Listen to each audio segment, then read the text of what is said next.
Limit as z goes to 3 of 9 minus z squared over 2z squared minus 7z plus 3.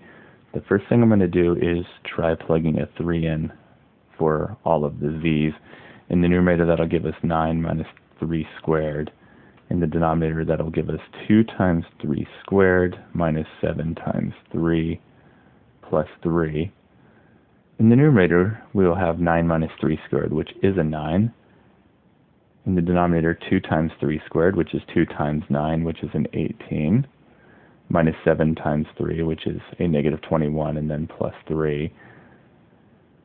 In the numerator, 9 minus 9 is a 0. In the denominator, 18 minus 21 is a negative 3, plus 3, that's also a 0. We have the 0 over 0 indeterminate form. This will have to be reworked.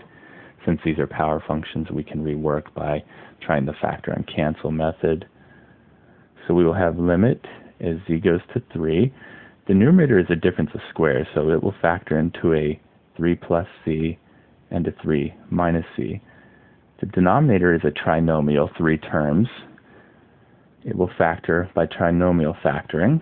However, since it's a 2z squared, we're going to need a 2z and a z.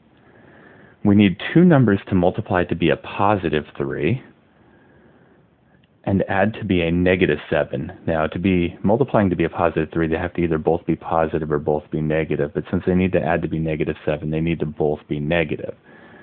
3 is a prime, and it is only 1 times 3. So I know I have a negative 3 and a negative 1.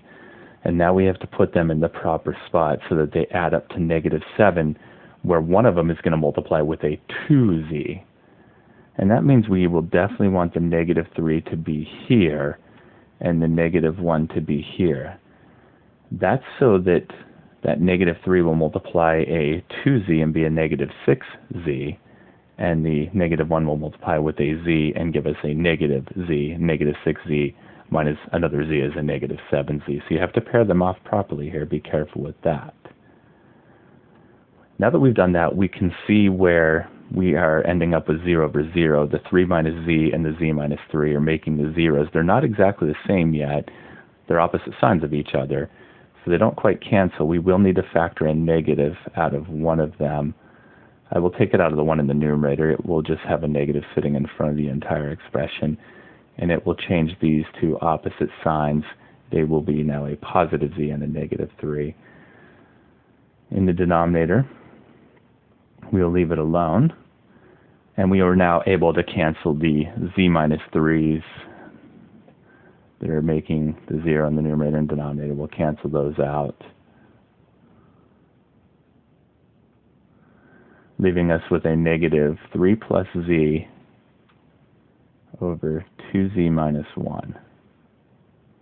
We can now plug the z in. We are no longer ending up with 0 over 0, but rather negative of 3 plus 3 over 2 times 3 minus 1. 3 plus 3 is a 6. 2 times 3 is a 6, minus 1 is a 5, and we're ending up with negative 6 over 5.